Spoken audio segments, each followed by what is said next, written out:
ఊసరవెళ్లి కన్నా ఎక్కువగా రంగుల మార్చే నైజం నారా చంద్రబాబు నాయుడు వైఖరి అని ప్రపంచ ప్రఖ్యాతిగాంచిన తిరుమలేసుని దేవస్థానమును కూడా తన రాజకీయ దుర్బుద్ధితో దేవస్థాన పవిత్రతకు మాయని మచ్చ తెచ్చారని శ్రీ వెంకటేశ్వరస్వామి ఈ విషయంలో చంద్రబాబును క్షమించరని మైదుకూరు మాజీ ఎమ్మెల్యే శెట్టిపల్లె రఘురామరెడ్డి పేర్కొన్నారు. వైఎస్ఆర్ కాంగ్రెస్ పార్టీ పిలుపులో భాగంగా తిరుమలలో చంద్రబాబు నాయుడు లడ్డూపై లేని పోనీ ప్రచారాలు చేసి స్వామి ప్రతిష్ఠకు భంగం కలిగించిన పాప ప్రక్షాళన కార్యక్రమంలో భాగంగా మైదుకూరు మండలం యల్లంపల్లి శ్రీ తిరుమల నాథస్వామి ఆలయంలో శెట్టిపల్లి రఘురామరెడ్డి పూజలు నిర్వహించారు. మైదుకూరు పట్టణం ప్రొద్దుటూరు రోడ్డు నుంచి వైఎస్ఆర్ కాంగ్రెస్ పార్టీ నాయకులు కార్యకర్తలు స్కూటర్లపై వాహన శ్రేణిలో అధిక సంఖ్యలో దేవస్థానం చేరుకుని పూజా కార్యక్రమాల్లో పాల్గొన్నారు. ఈ సందర్భంగా శెట్టిపల్లె రఘురామరెడ్డి మీడియాతో మాట్లాడుతూ సీఎం చంద్రబాబు వైఖరిపై విమర్శలు ఎక్కుపెట్టారు. అక్కడ జరిగేటువంటి లడ్డూ తయారీ విషయంలో మన గౌరవ ముఖ్యమంత్రి గారు ఒక ప్రకటన చేయడం జరిగింది. మరి ఆ ప్రకటన ఉద్దేశం ఏంటంటే తిరుపతి ప్రసాదం లడ్డూ తయారీలో కొన్ని జంతువుల కొవ్వు దాంట్లో కలిసింది అని చెప్పడం జరిగింది. మరి నాకు అర్థం కావడం లేదు, జంతువుల కొవ్వు ఏ రకంగా కలుపుతారు ఈ యొక్క నెయ్యిలో? అన్నిటికి మించి ఒకటి చెప్తున్నాను, అందులో కూడా పంది కొవ్వు ఏదని అంటున్నారు. అది ఎప్పుడు జరిగింది, ఎప్పుడు శాంపిల్ తీశారు? మే 13వ తారీఖున ఎన్నికలు అయిపోయినాయి, జూన్ 4వ తారీఖున కౌంటింగ్ అయిపోయింది. దాదాపు 100 రోజులు పరిపాలన పూర్తి అయిపోయింది. దాని తర్వాత ఎన్నో ట్యాంకర్లు వచ్చాయి, నెయ్యి ట్యాంకర్లు వచ్చాయి, రకరకాల ఇది చేస్తున్నారు. ప్రతి ఒక్క ట్యాంకర్ని కూడా టెస్ట్ చేస్తున్నారు. టెస్ట్ చేసిన తర్వాత బాగుంటేనే అన్లోడ్ చేసుకుంటున్నారు, లేకపోతే ఎనికి పంపిస్తున్నారు. అది సాంప్రదాయంగా కొన్ని సంవత్సరాల నుంచి కూడా జరుగుతాం. మరి ఎన్నికలు అయిపోయి ప్రభుత్వం ఏర్పాటయ్యి దాదాపు 110 రోజుల తర్వాత అటువంటి నిందారోపణలు చేయడం అనేది ఎంతవరకు సమంజసం? పోనీ అంటే పేపర్ స్టేట్ నుంచి పబ్లిక్గా రాకుండా కూడా కనీసం ఆయన దాని మీద డీటెయిల్గా ఎంక్వైరీ చేయించి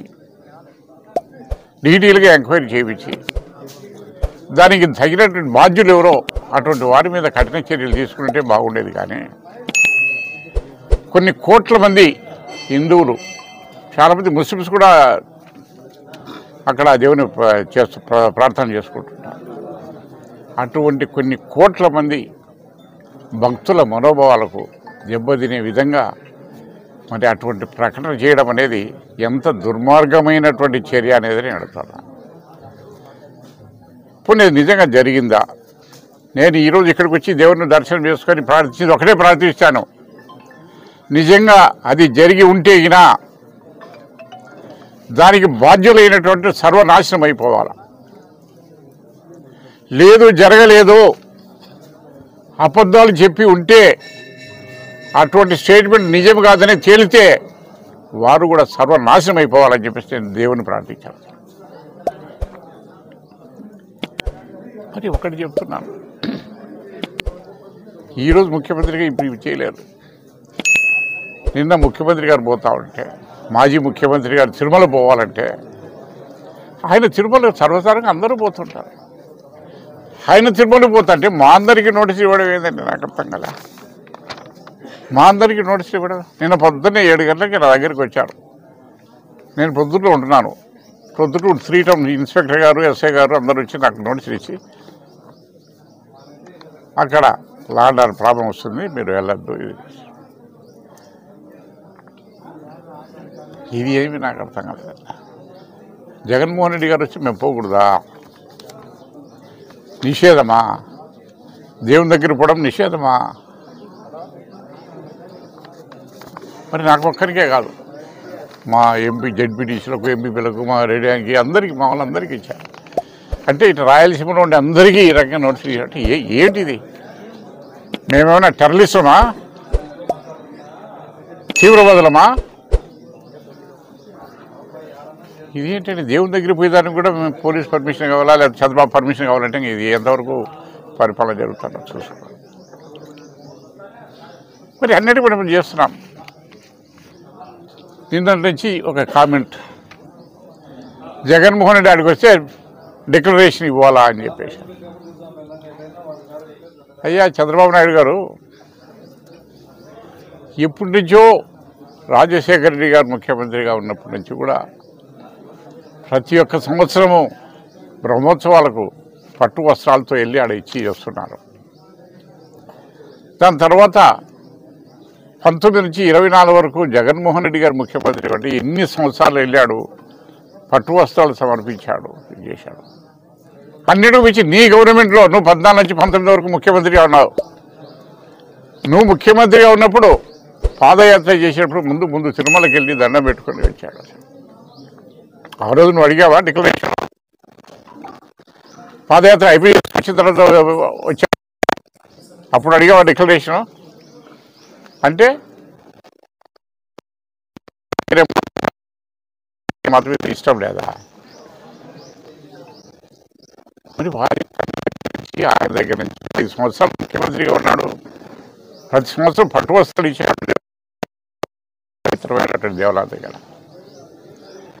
ఈరోజు పరిస్థితి ఎట్లుందంటే తిరుమలకు వెళ్ళాలంటే ఈయన ప్రతి ఒక్కరి ఎవరైనా తిరుమల వెళ్ళేస్తే వస్తానే అడిగేది ఒకటే, లడ్డు ఇస్తావా తిరుమల లడ్డు అనేసి. అంత పవిత్రమైన ఆ లడ్డును ఈరోజు తిరుపతికి వెళ్ళి వచ్చిన వాళ్ళు లడ్డు ఇస్తామన్నా తీసుకునే పరిస్థితి అంత దిగజార్చి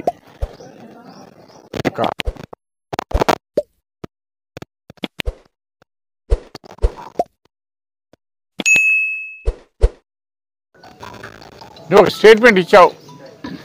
ఏమని? దాంట్లో జంతువులకు సంబంధించినట్టు కొంత శాతం ఇది ఉందని చెప్పేసి నువ్వు స్టేట్మెంట్ ఇచ్చిన తర్వాత ఇప్పుడు వేశాడు, ఒక కమిటీని వేశాడు. ఒక ఐజీ, ఇద్దరు ఎస్పీలు, అడిషనల్ ఎస్పీలు ఇలా వేశాడు. ఒక ముఖ్యమంత్రిగా నువ్వు స్టేట్మెంట్ ఇచ్చినావు, దాంట్లో కల్తీ జరిగింది అని నిరూపణ అయింది అని ఇచ్చావు. మరి ఈ అధికారులు దాన్ని లేదని ఇచ్చేంత ధైర్యం ఈ అధికారులకు ఉంది అని చెప్పి నేను అడుగుతాను. ఈ అధికారులు వేశారు కదా, నువ్వు ముఖ్యమంత్రిగా ఉండి నీకెంత మంచి నువ్వు అపాయింట్ చేసినట్టు కమిటీలో అది నిజంగా లేదని తేలినా కానీ ఇచ్చే వాళ్ళకు ధైర్యం ఉందా? ఇచ్చే నువ్వు ఒప్పుకుంటావా? అందుకే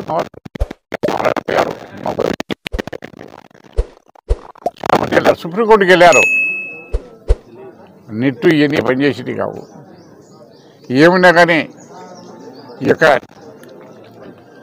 సిట్టింగ్ జడ్జితో, సుప్రీంకోర్టు సిట్టింగ్ జడ్జితో నిష్పక్షపాతంగా విచారణ జరిపించి నిజాలు చేస్తాను.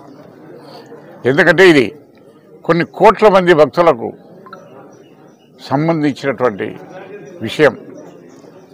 అన్నిటికి మించి దేశంలో ఎక్కడా లేనటువంటి ప్రాశస్త్యం కలిగినటువంటి దేవాలయం మన తిరుమల తిరుపతి దేవస్థానం. జగన్మోహన్ రెడ్డి గారు ఉండేటువంటి హిందూ మతాల మీద కానీ హిందూ దేవాలయం మీద ఆయనకుండే అభిమానం అనుకోండి. మరి ఈరోజు నువ్వు డిక్లరేషన్ ఏమైనా అడగడం అనేది ఎంతవరకు తప్ప? అన్నిటికి మించి చూసాం మనం 19 నుంచి 24 వరకు. ఈరోజు సిజిఎఫ్ కింద దాదాపు మన కాన్స్టిట్యున్సీలోనే దాదాపు దగ్గర కొన్ని 100 కోట్ల రూపాయలు మనం సిజిఎఫ్ కింద ఇచ్చాము 5 సంవత్సరాలు. దేవాలయాలు అన్నిటి కూడా ప్రతి దేవాలయానికి 40 లక్షలు, 50 లక్షలు, 60 లక్షలు ఇప్పించాం. ఎల్లంపల్లి కూడా ఇచ్చినట్టుగా శెట్టివారిపల్లి 40 లక్షలు ప్రతి ఊరికి ఇప్పించాం. అసలు మూలార్పల్లి ఇప్పించాం, తుడుమల్లిని ఇప్పించాం, వరదాయపల్లికి ఇప్పించాం, ప్రతి మండలంలో ప్రతి గ్రామానికి ఇప్పించాం, కోట్లాది రూపాయలు ఇప్పించాం హిందూ దేవాలయాల అభివృద్ధి కోసం అని చెప్పి. మరి అదే కాకుండా మనం చేస్తున్నాం.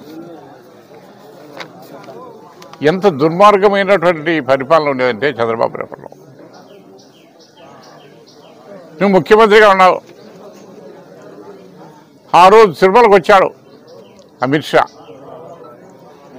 వచ్చాడు. ఆయన ఏమన్నా హిందువు కాదా? మరి ఆయన వస్తుంటే ఆయన మీద రాళ్ళు లేపించిన ఘనత ఇది. ఏమంటే వాళ్ళు మర్చిపోయి ఎన్ని మళ్ళీ కలుపుకున్నారు. కానీ మోడీని ఏ రకంగా ద్రోహి అని చెప్పింది మర్చిపోతారా? మోడీని ఆంధ్రప్రదేశ్కి అలవ్ చేయకూడదని చెప్పింది ఎవరో తెలుసా? మరి అటువంటి మోడీ కాళ్ళ మీద నీ పొద్దుపడి నువ్వే నాకు దిక్కని అంటేగా నువ్వు ఎన్ని రంగులు మారుస్తావు? ఊసలు వెళ్ళైనా కొన్ని రంగులు మారుస్తావు, అంతకంటే ఎక్కువ రంగులు మారుస్తున్నావు నువ్వు చంద్రబాబు. అది నీ చరిత్ర, నీ చరిత్ర అది. మరి ఈరోజు పరిపాలన చూసాం. 14 నుంచి 19 వరకు పరిపాలన చూశారు, 19 నుంచి 24 వరకు పరిపాలన చూశారు. ఎవరి పరిపాలన ఏ రకంగా జరిగింది ప్రజలందరికీ తెలుస్తాను. అప్పుడే కేవలం ఎన్నికలు ఇవ్వాలి అంటున్నాం. 100 రోజులు మేము సంబరాలు చేసుకుంటా ఉన్నాం. అన్నీ నెరవేర్చాం. మంచి ప్రభుత్వం ఉంటుంది, మంచి ప్రభుత్వం ఉంటుంది చెప్పుకుంటా ఉన్నారు. సిగ్గులేకంగా అసలు సంబరాలు చేసుకుంటా ఉన్నారు. నువ్వు చెప్పిన మాట ఏంది, చేసింది ఏంది? ఏం చెప్పినావు, ఏం చేసినావు? అదే మేము చెప్పాం, చేసాం. ఎలక్షన్ తిరిగాము, గడప గడపకు పోయినాం, చెప్పినాం. అయ్యా మేము మా జగన్మోహన్ రెడ్డి గారు చెప్పినట్టు మేము చేసింటేనే మీరు మాకు ఓట్లేయండి, మాట తప్పకుండా చేసింటేనే మీరు మమ్మల్ని ఆదరించండి, లేకపోతే వద్దని కూడా చెప్పాం. మరి ఈరోజు అదే మాట చెప్పానండి. ఎన్నికల ముందు ఇచ్చిన వాగ్దానాలు మేము చేశామని 100 రోజులు పండుగ చేసుకోమనండి. సూపర్ సిక్స్ ధైర్యం ఇదే వీళ్ళకు. మరి ఇవన్నీ కూడా దొంగ నాటకాలు వేసి ఏదో ఒక విధంగా ఈ ప్రజల్లో ఉండే వ్యతిరేకతను డైవర్ట్ చేయాలనే ఉద్దేశం మీద, ప్రజల వ్యతిరేకతంగా తీవ్రమైతే కన్నా ప్రభుత్వం మీద ఇబ్బంది వస్తున్న ఉద్దేశం మీద అది డైవర్ట్ చేయాలని చెప్పేసి ఏదో ఒకటి సొడ్డుపెట్టి ఇది చేస్తాను, ఏదో ఒకటి సొడ్డుపెట్టి ఇది చేస్తాను. దాంట్లో ఈ యొక్క ఆయన ఒక స్టేట్మెంట్ ఇచ్చారు నిన్న. జగన్మోహన్ రెడ్డి గారి ప్రెస్ మీట్ వచ్చి చూపించాడు ఈవోగా. అది ఏదైనా ఉంటే కదా ఈ వెజిటబుల్ ఫ్యాట్స్ ఉంటాయి కదా, ఇది మన వనస్పతి కానీ లేకపోతే ఈ డాల్డా కానీ అటువంటి ఏమైనా ఉండొచ్చు అని చెప్పాడు తప్పక వాళ్ళు ఎవరు స్టేట్మెంట్ ఇవ్వలే. ఈ యొక్క దేవాలయాన్ని ఎన్ని సంవత్సరాల నుంచి కూడా ట్యాంకర్స్ వస్తే కన్నా ఎలాగో టెస్ట్ చేస్తున్నారు, టెస్ట్ చేసి బాగాలేకపోతే ఇది అంటున్నారు.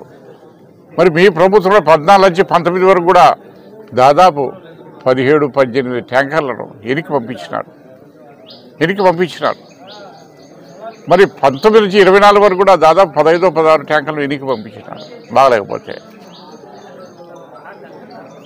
మరి ఈరోజు కొత్తగా ఇటువంటి ఆరోపణలు చేయడం అనేది ఎంతవరకు చెప్పాలి? అక్కడే చెప్తున్నా, ఎక్కడైనా నువ్వు మోసాలు అబద్ధాలు చెప్పచ్చు, కానీ ప్రజలకు చెప్పి మోసం చేయొచ్చేమో, కానీ అబద్ధాలు చెప్పొచ్చేమో, కానీ దేవుని విషయంలో అబద్ధాలు చెప్పినాడు ఎవడు కూడా బాగుపడాడు. దేవుడు నిజంగా ఉన్నాడు, ప్రత్యక్ష దైవం వెంకటేశ్వర స్వామి. ఈరోజు జడ్జిలు కాదు, సిట్టు కాదు, ఆ ఎంక్వైరీ ఇది ఏం కాదు, న్యాయ నిర్ణేత ఒక్కడే వెంకటేశ్వర స్వామి ఒక్కడే.